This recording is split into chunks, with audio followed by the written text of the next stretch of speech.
নমস্কার। গল্প পাঠের সময় আমরা বিভূতিভূষণ বন্দ্যোপাধ্যায়ের গল্পগুলি পড়ছি। আজকের গল্পটির নাম ভুবন বষ্টুমী। ভুবন বষ্টুমী, বিভূতিভূষণ বন্দ্যোপাধ্যায়। ওই পথে ভুবন বষ্টুমী যেত। অনেক দিন গ্রামের এ পথে হাঁটিনি। এই ঝোপে ঝোপে ঘেঁটু ফুলে ভর্তি ফাল্গুন অপরাহ্নে গ্রামের পিছনকার মাঠ ও বনের মধ্যেকার সুড়িপথের ধারে দাঁড়িয়েছি এসে হঠাৎ আজ বেড়াতে বেড়াতে। 25 বছর এ পথে পা দিইনি। সেই বাল্যকালে আসতাম খেলাধুলা করতে আপন মনে বনের ধারে। ওই পথটা নদীর ঘাটে যাবার। আমার ছেলেবেলায় বোস্টমপাড়া ও জেলেপাড়ার লোক ওই পথ ধরে নদীর ঘাটে যেত, এখনও বোধহয় যায়। আমি গ্রামে বহুকাল পরে ফিরেছি এবছর ফাল্গুন মাসে। মাঠের মধ্যে বেড়াতে বেড়াতে এই অপরাহ্নে এসে পড়েছি এই জায়গাটাতে। প্রথমটাতে চিনতে পারিনি, তারপরই মনে হলো ওই সেই ছিঁড়ে পুকুরের ধারের পথ। ওদিকে বেলেডাঙার বাঁওড়ের ধারের বট অশ্বত্থের ছায়া স্নিগ্ধ তীর, আম্রমুকুলের ঘন সুবাস সন্ধ্যার বাতাসে।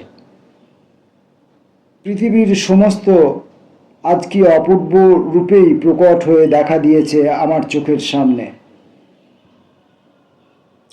একটা বেলগাছ, যুগল কাকাদের বেলগাছ, এটা তাঁদেরই জমিতে অবস্থিত, ছেলেবেলা থেকেই জানি। পাকা পাকা বেল ঝুলছে। কত বেল কুড়িয়ে নিয়ে যেতাম এখান থেকে ছেলেবেলায়, বেশ ভালো বেল। দাঁড়িয়ে দাঁড়িয়ে হঠাৎ ভুবন বষ্টুমীর কথা মনে পড়ল। কেন? সে পথে যেত এই বিকেলবেলা, ওই বন ঝোপঝাড় ঘেরা সরু ছায়া স্নিগ্ধ পথটি বেয়ে রাংচিতে বন ও গাব ভ্যারেন্ডা গাছের পাশ কাটিয়ে। ঝরা শুকনো বাঁশপাতার রাশ পা দিয়ে মচমচ করে মারাতে মারাতে ওই মাদার গাছের তলায় পড়া হলদে হলদে মাদার ফুলের কুঁড়ির সুবাস আঘ্রাণ করতে করতে এ পথ দিয়ে নদীর ঘাটে গা ধুতে যেত 30-32 বছর আগে। ভুবন বষ্টুমীকে 30-32 বছর আগেই দেখতাম। ফর্সা খাটো মতো মানুষটি, বেশ শান্ত মুখশ্রী, কানে ছিল সেকেলে মাকড়ি, হাতে কাঁচের চুড়ি। বয়স আমার মায়ের সমান হবে, 2-1 বছরের কম বেশি না হতে পারে এমন নয়। আমি তখন 8 বছরের ছেলে, না 9 বছরের ছেলে, না 10 বছরের ছেলে, কিছু একটা। জীবনের ওই 3টি বছর পরে আর কখনো তাকে দেখিনি।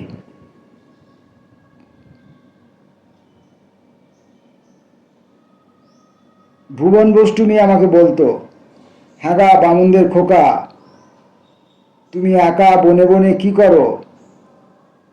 আমি সলজ্জ সুরে বলতাম, এই বাবা ঠাকুর যেন। আমার কি? যাও যাও, বাড়ি যাও, এখানে বড় শেয়াল বেরোয়, ছেলে মানুষ এখানে থাকে না, যাও। যাচ্ছি। আমি এগিয়ে দিয়ে আসবো তোমায় খোকা? না, আমি পারি যেতে। থেকো না, চলে যাও, বামুন দিদি বকবে, নক্ষী ছেলে, যাও মানিক। আর একটু খেলা করব? না, একা বনের ধারে তোমার কি খেলা বাবা? বড় শিয়াল বেরোয় এখানে। বড় শিয়াল তো দেখিনি, সব ছোট শিয়াল।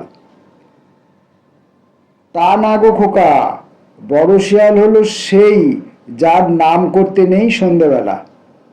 বাঘ? নাম করে না, নাম করে না, দুষ্টু ছেলে। এইরকম টুকরো কথা হয়েছিল কোনো এক বিকেলে, 2-4 দিন হয়তো, তার বেশি নয়। প্রায়ই তাকে দেখতাম ঘোড়া কাঁখে নদীর ঘাটে যেত এমনই বিকালে। সে কেন, বোস্টনপাড়ার জেলেপাড়ার কত বৌঝিই যেত। এই পর্যন্ত তার সঙ্গে আমার সম্বন্ধ। ওর সঙ্গে আমার যোগাযোগ নিতান্তই সামান্য।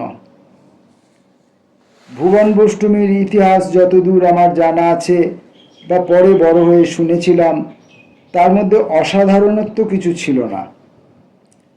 সে ছিল গোপীনাথ বৈরাগীর বিবাহিতা স্ত্রী। গোপাল পরামানিকের বাড়ির পেছনে ওদের দুখানা মেটে ঘর ছিল।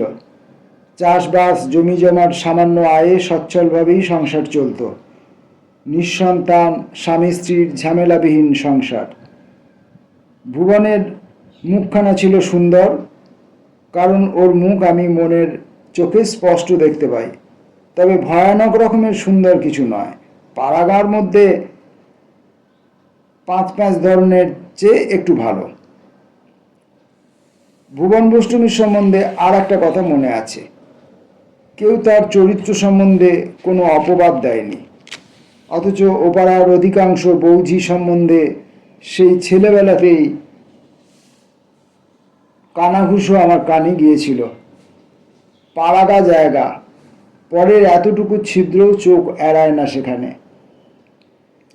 এর কারণ অবশ্যই এ নয় যে পাড়াগাঁয়ের সব লোকই হিংসুক বা নিন্দুক। এর বড় কারণ এই যে এইসব পল্লী গ্রামে লোকের আমোদ কৌতুকের কোনো বড় পথ নেই, যেমন আছে শহরে ফুটবল খেলা বা সিনেমা বা রাজনীতির আলোচনার মধ্যে। কি নিয়ে এরা সময় কাটায়, এর ওর ঘরের মুখরোচক কুৎসা নিন্দা না থাকলে অবসর বিনোদনের অন্য পন্থা কই? সুতরাং দোষ এদের দেওয়া যায় না সেজন্য। এহেন গ্রাম্য আলোচনার মজলিসেও ভুবন বোষ্টমীর নামে কোনো অপবাদ শুনিনি। বরং সকলে বলতো, ভুবন খুব ভালো মেয়ে, শান্ত, সুষ্টি, স্নেহময়ী। এই পর্যন্ত। এর বেশি আর কিছু ওর সম্বন্ধে বলবার কথা আছে বলে আমার মনে হয় না। অতি সাধারণ গ্রাম্য বধূদের একজন। ভুবন বোষ্টমী সম্বন্ধে আর কিছু বলবার নেই আমার। অথচ কেন এতকাল পরে এখানে দাঁড়িয়ে তাকেই আমার প্রথম মনে হলো? এই পথের সঙ্গে, বনফুলের গন্ধের সঙ্গে, ফাল্গুন অপরাহ্নের সঙ্গে 30-32 বছর আগেকার ভুবন কেন মিশে আছে? আরও কত বৌঝি তো যেত, তারাও মজে হেজে গিয়েছে আজ কত বছর। তাদের কারো কথা মনে ওঠে না কেন? কারো মুখও মনে নেই কেন? অথচ এতকাল পরে চোখ বুজে ভাবলেই ভুবন বোষ্টমীর মুখ চোখের সামনে ভেসে ওঠে, যেমন ভেসে ওঠে আমার মায়ের। এ কথার জবাব নেই। আশ্চর্য হয়ে দাঁড়িয়ে থাকি বনঝোপ ঘেরা জনশূন্য পথে, ফুটন্ত ঘেটু ফুলের ঝাড়ের ধারে। তারপর কতবার, কখনো বসন্তকালে, কখনো গরমকালে, একাধবার শরৎকালের অপরাহ্নে ওই পথে বেলগাছটার তলায় গিয়ে দাঁড়িয়েছি। প্রথমবারের পর আরও অন্তত পক্ষে 10-12 বার, কি তার বেশি, গত কয়েক বছরের মধ্যে। হয়তো অন্য কথা মনে ভাবতে ভাবতে গিয়েছি, কোনো একটা বইয়ের কথা, কি সাংসারিক কোনো সমস্যার কথা, কি অর্থচিন্তা, যাই হোক। কিন্তু যেমন ওখানে গিয়ে দাঁড়িয়েছি, চুপ করে দাঁড়িয়ে মনকে শান্ত সংযত করবার চেষ্টা করছি, অমনি কত বছরের পর থেকে ভুবন বোষ্টমীর শান্ত সুশ্রী মুখখানা ধীরে ধীরে মনের মধ্যে ফুটে ওঠে। অথচ ভুবন আমার কেউ ছিল না, আমাদের পাড়ার মানুষও ছিল না সে। খুব বেশি যে তার সংস্পর্শে এসেছি বাড়লে তাও নয়, তার চেয়ে অনেক বেশি মিশেছি যাদের সঙ্গে, তাদের অনেককেই আজ বিস্মৃতির অন্ধকারে বিলীন। কতবার ভেবেছি অবাক হয়ে, কেন এমন হয়, কিছু বুঝতে পারিনি। মানুষের জীবনে খুব যে একটা বড়সড় ঘটনা ঘটতে হবে, খুব যে একটা শিক্ষা পাওয়ার মতো কোনো চরিত্রের কথা বলতে হবে, খুব যে একটা ঘটনাবহুল চরিত্র বা একাধিক চরিত্রের একটি ঘটনাবহুল কাহিনীর কথা বলতে হবে, এমনতর না হলেও গল্প লেখা যায়। সেটা বিভূতিভূষণ দেখিয়েছেন যে সাধারণ কথা, সাধারণ একজন মানুষ যার জীবনে কোনো গল্পও নেই, যার সঙ্গে গল্পকার বা কথকের কোনো ঘটনাচক্রও নেই, তেমন কোনো ঘটনাচক্রও নেই, এরকম তো আমরা আমাদের সমাজে সংসারে কত কত লোকের সঙ্গে মেলামেশা করি, হাঁটাচলা করি, কথাবার্তা করি, আরও কত গুরুত্বপূর্ণ কথাবার্তা করি, বলি, আরও কত অর্থবহ কথাবার্তা বলি, কিন্তু সেই সবগুলো নিয়ে আমরা গল্প লেখার কথা কখনো ভাবিনি, বা তাদের কথা লেখার কথা কখনো ভাবিনি। বিভূতিভূষণ তাদের কথা লিখেছেন, সেটা গল্প কি গল্প নয় একথা বোধহয় তিনিও ভাবেননি, আর আমাদেরও বোধহয় ভাবার কোনো অবকাশ নেই। কিন্তু ভুবন বোষ্টমীর এই যে চরিত্রখানা, এই যে লেখার মধ্য দিয়ে ফুটে উঠল, বৈচিত্র্যহীন, বিশিষ্টতাহীন, ঘটনাহীন, তথাকথিত ঘটনাহীন এই যে চরিত্রটি ফুটে উঠল আমাদের চোখের সামনে, সেটা এখন একটা গল্পের মতোই মনে হচ্ছে। নমস্কার।